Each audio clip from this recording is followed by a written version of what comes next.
그렇다면 여러분들은 꼭 이걸 점검을 해보세요. 나는 점수 공부를 할 자격이 있을까? 안녕하세요. 당신을 위한 수능 인사이트 황도입니다. 자, 오늘은 큰 시험을 앞두고 영상을 하나 만들어 왔는데요. 제목은 과연 나는 시험 칠 자격이 있을까? 입니다. 부제는 실전 이론 계유라고 적어놨어요. 배경부터 볼까요? 큰 시험이 다가오고 있습니다. 6평, 9평, 그리고 수능 이런 것들이 큰 시험이 되겠고 학생들한테 많은 의미를 가져다주는 시험이죠. 근데 그 시험의 의미는 많은 학생들은 뭐 나의 실력을 확인하는 것이다, 아니면 뭐 공부 계획을 점검하는 것이다, 이렇게 생각할 수 있을 것 같은데, 그 시험의 정확한 의미는 첫 번째로 학생 스스로 잘해야 된다라는 의식이 존재합니다. 다른 사설이나 따로 하나씩 푸는 서바이벌 모의고사 이런 거랑 다르게 학생들이 되게 잘 보고 싶어 한단 말이에요. 그렇기 때문에 부담이나 기대감이 증가하겠고, 그래서 실전 감각이 다른 시험보다 증대되는 큰 시험이 되는 거죠. 두 번째로는 전국 단위로 이루어지는 평가원 시험이기 때문에 두 가지 의미를 또 갖습니다. 전국 단위 시험이기 때문에 내가 루틴을 연습하고 적용해 볼 수가 있겠고요. 그 결과에 대한 신뢰도는 당연히 높아지겠죠.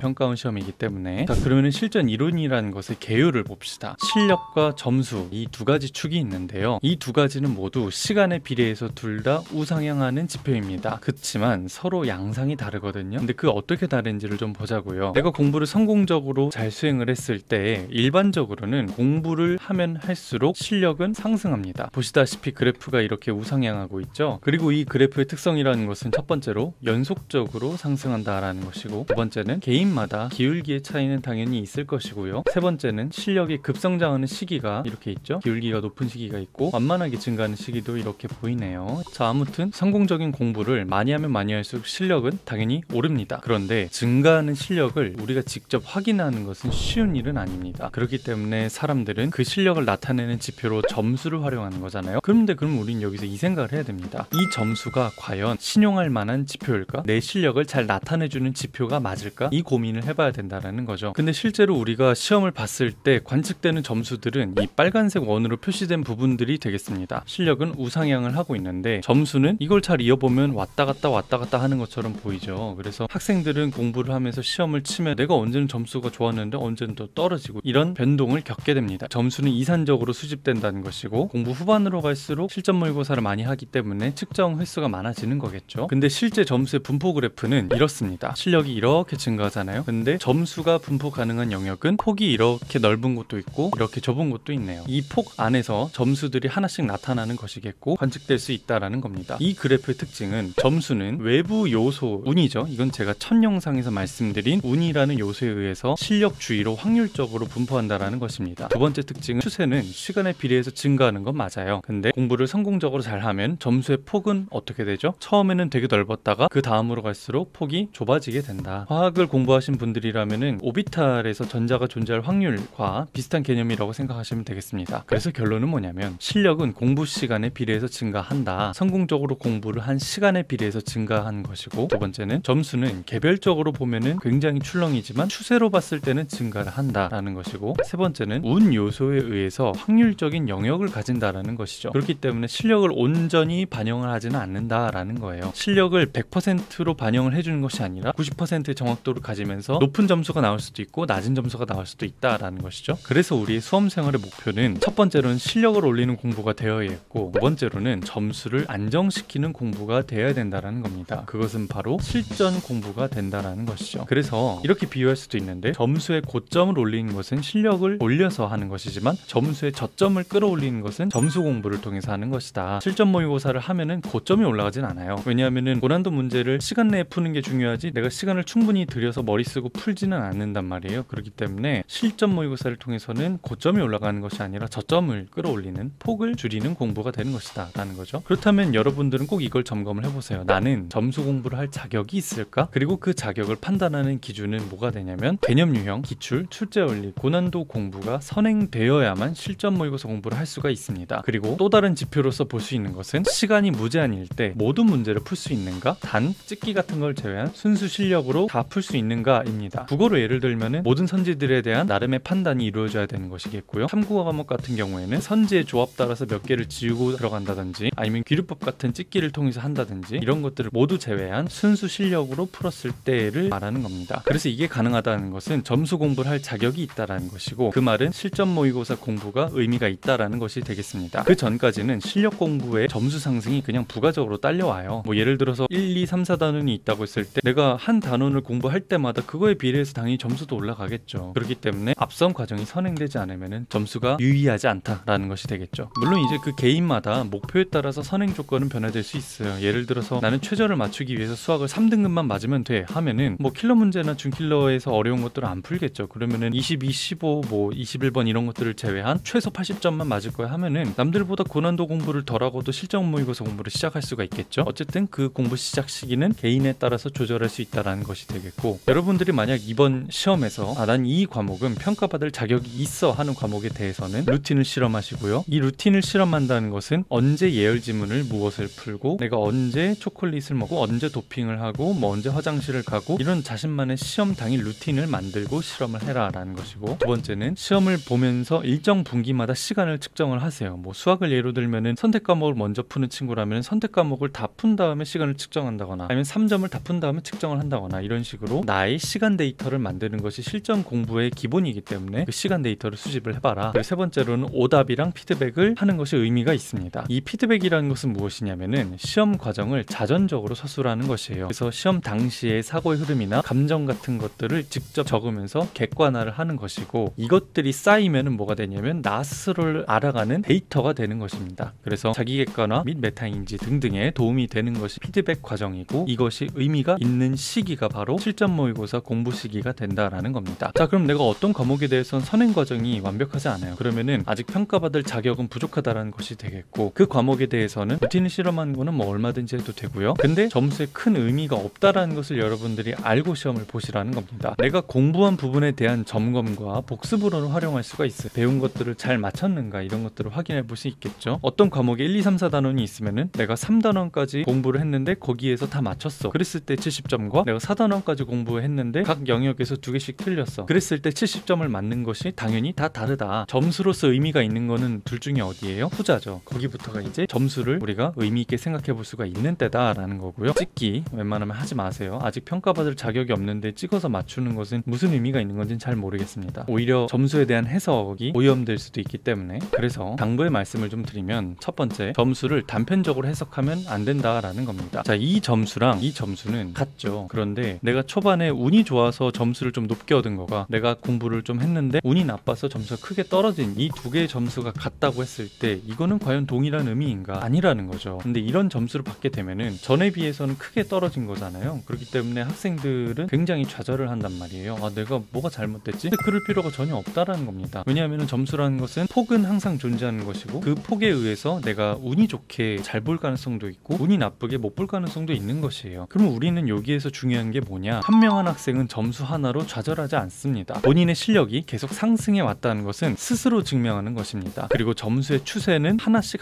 보는 게 아니라 모아놓고 장기적으로 보는 게 중요하겠고요. 만약에 내가 별다른 걸 공부하지 않았는데 5등급이나 4등급이 나왔어요. 그것과 내가 개념 유형을 다시 정확하게 정립하고 기출문제까지 열심히 분석하는 와중에 4등급이 나왔어요. 근데 그 두 개는 등급은 같을 수 있지만 당연히 실력은 증가했죠. 공부 잘하고 있는 거예요. 근데 점수를 그렇게 맞은 것만으로도 누군가는 내가 공부를 잘못하고 있는 건가? 오해할 수가 있다는 거죠. 그렇기 때문에 실력을 열심히 쌓아 올리는 구간에서는 내가 실력이 예전보다 많이 늘었다라는 것을 스스로 알아가야 되는 겁니다. 점수로 보는 게 아니라요. 그리고 평가에 준비가 된 친구들은 이 고민을 꼭 한번 해보세요. 점수의 폭을 줄이는 공부라는 것은 과연 무엇일까? 내가 열심히 공부하면 당연히 점수의 고점이 올라가겠지만 저점을 어떻게 끌어올리지? 이 고민의 출발이 바로 실전 공부의 시작이 되는 겁니다. 그래서 평가 자격이 있는 학생은 꼭 고민을 해보세요. 자, 그러면은 앞서 다가온 큰 시험에 대해서 각자 다 의미 있게 시간을 보내시길 바라겠고요. 일단 오늘은 여기까지 하고 다음 시간에 뵐게요.